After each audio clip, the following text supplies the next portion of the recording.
Hello दोस्तों, मैं ज्ञान सर लेट्स स्टडी 2.0 पर स्वागत करता हूं। आज हम लोग महत्वपूर्ण क्वेश्चन देखेंगे जो सीटेट से संबंधित होगा।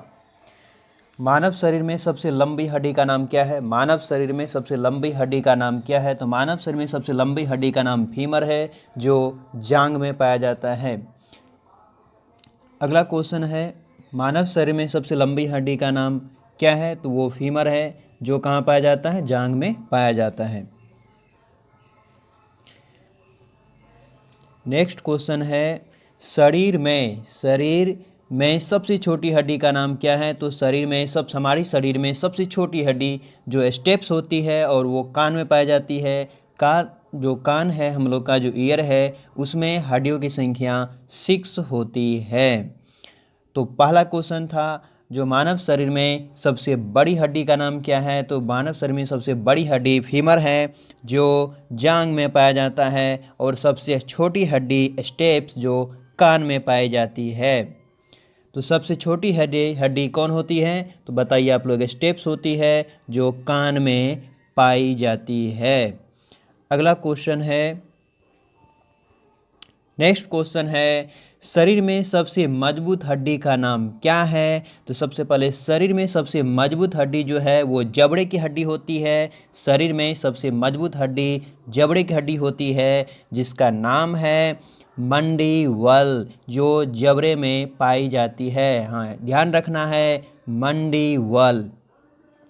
क्या नाम है? मंडीबल, जो कहाँ पाई जाती है? जबड़े में पाई जाती है। और ये जबड़े की जो हड्डियाँ होती है, सबसे मजबूत हड्डी होती है, सबसे मजबूत हड्डी होती है।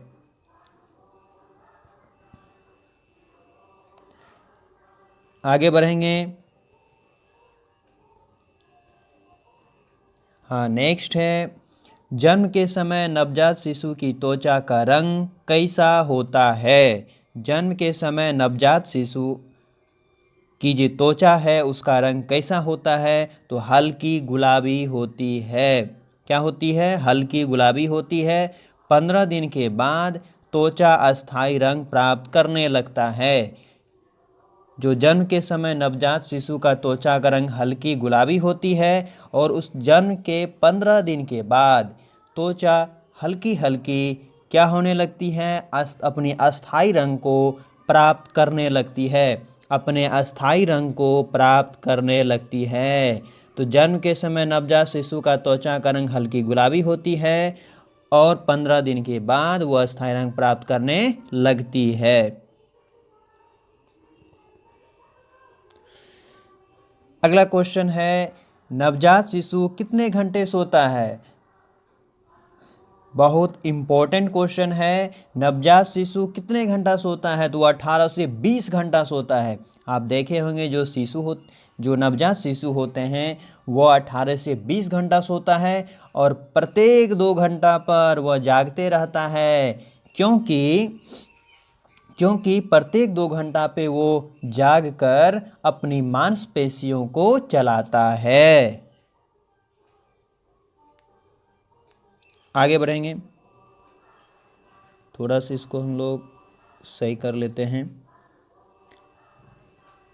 चलिए, अगला नेक्स्ट क्वेश्चन है, बालक का विकास 6 वर्ष तक लगभग कितने प्रतिशत हो जाता है? तो बालक का विकास 6 वर्ष तक लगभग 90% हो जाता है। कितने प्रतिशत हो जाता है? 90% हो जाता है। बालक का विकास 6 वर्ष तक 90% होता है, और 10 वर्ष तक 95% हो जाता है। ध्यान रखना है, 6 वर्ष तक 90%, लेकिन 10 वर्ष तक 95% बालक का विकास हो जाता है। विकास और वृद्धि में बच्चा कंफ्यूज होता है। देखिए, वृद्धि जो है वह विकास का ही पार्ट है, लेकिन विकास गुणात्मक होता है, विकास गुणात्मक होती है, जबकि वृद्धि क्या होती है? वृद्धि को हम माप सकते हैं, यानी मात्रात्मक होती है। मात्रात्मक होती है, यानी कि वृद्धि को हम लोग माप सकते हैं, लेकिन विकास गुणात्मक, लेकिन वृद्धि को वृद्धि क्या होती है? वृद्धि मात्रात्मक होती है। जैसे कि मान लीजिए अभी आपका वजन 30 केजी है, यानी कि पहले आप मान लीजिए 10 केजी का होंगे और अभी कितना हो गया? 30 केजी। तो वृद्धि हो गई ना, वृद्धि हो गई ना। तो ये क्या है? इसको मेजर कर सकते हैं, मेजर कर सकते हैं। तो ये समझ में आ गया। चलिए आगे बढ़ते हैं।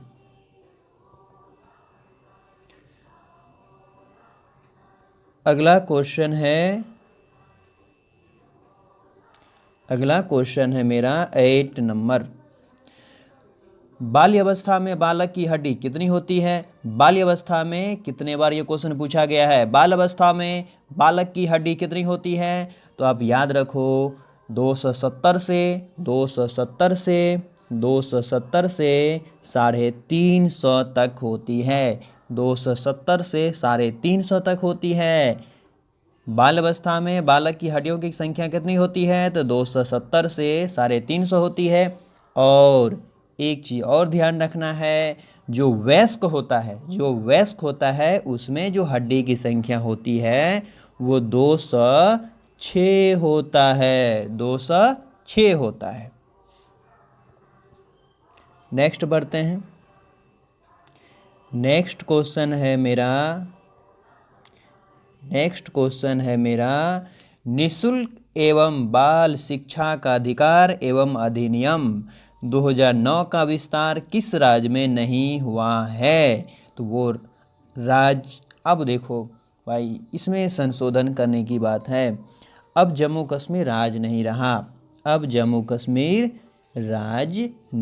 रहा, अब ये केंद्र शासित प्रदेश हो चुका है।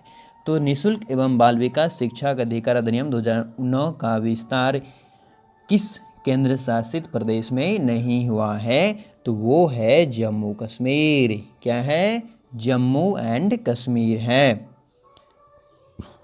जम्मू एंड कश्मीर है। टोटल अभी जो है पहले 7 केंद्र शासित प्रदेश था। कितना था? 7। उसके बाद कितना हो गया? 9 हुआ था। कितना हुआ था? 9। पहले 7 केंद्र शासित प्रदेश था, अभी उसके बाद 9 हो गया। लेकिन अभी प्रेजेंट टाइम में 8 केंद्र शासित प्रदेश है। क्या है? 8 केंद्र शासित प्रदेश है। वो कौन है वो बता देते हम। दिल्ली है, दिल्ली, चंडीगढ़, पुडुचेरी, लक्षद्वीप, दिल्ली, ठीक है, चंडीगढ़, पुडुचेरी, लद्दाख, जम्मू कश्मीर, 5 ये हुआ। अब अंडमान निकोबार, उसके बाद दादर नागर हवेली और दमन एंड द्वीप, ये दोनों मर्ज हो चुका है। उसके बाद लक्षद्वीप, ये केंद्र शासित प्रदेश हैं। और इसके कैपिटल भी बता देता हूँ मैं। दिल्ली का हो गया दिल्ली, चंडीगढ़, पुडुचेरी का पुडुचेरी, लद्दाख का लद्दाख, जम्मू कश्मीर का श्रीनगर, लक्षद्वीप का कवारती, अंडमान निकोबार का पोर्ट ब्लेयर, दादर नागर हवेली और दमन एंड द्वीप एक साथ हो गया है। और इसका कैपिटल है दमन। इसका कैपिटल कहाँ है? दमन है। आई होप ये क्लियर हो गया होगा। तो याद रखें, कंफ्यूज ना हो। अभी कुल केंद्र शासित प्रदेश जो है वो है आपको 8। कितना है अभी केंद्र शासित प्रदेश? 8 है। और अभी जो है टोटल स्टेट कितना है? तो 28 है, यानी कि 28 है। और बिहार में कुल राज्यों की संख्या, चलिए ये नहीं पूछा जाएगा, ये चलो बिहार में कुल जिला की संख्या कितना है? 38। जिला कितना है? 38 है। चलिए आई होप ये क्लियर होगा। आगे बढ़ते हैं।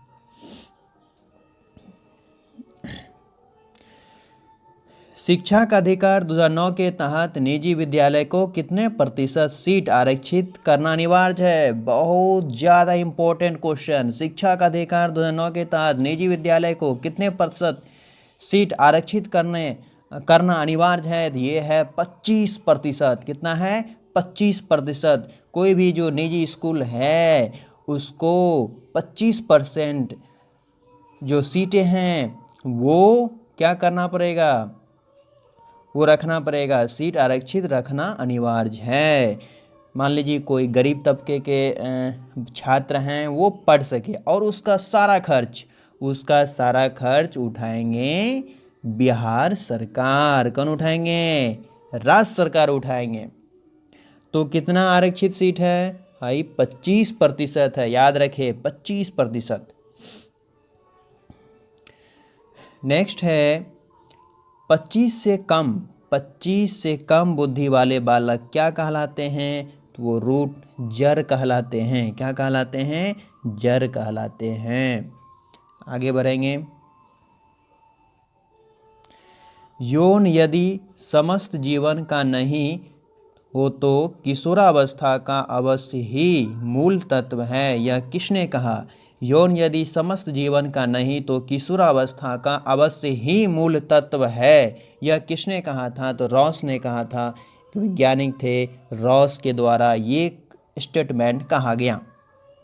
अगला क्वेश्चन है 13 नंबर में, कुशाग्र बुद्धि अथवा प्रतिभावान बालक वह है जो निरंतर किसी भी उचित कार्य क्षेत्र में अपनी अद्भुत कार्य कुशलता अथवा प्रवीणता का परिचय देता है। यह कथन किसका है?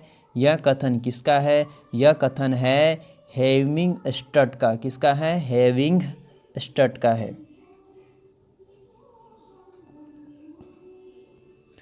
नेक्स्ट क्वेश्चन है,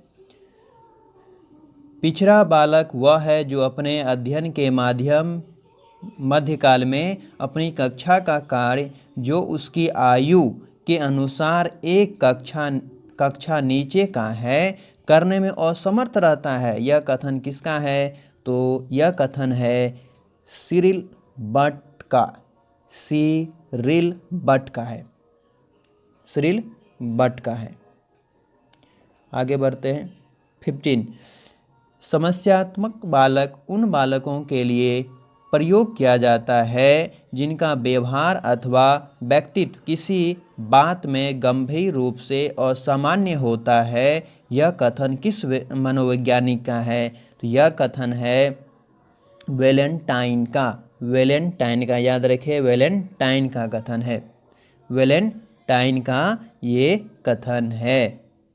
किसका है? वैलेंटाइन का ये कथन है।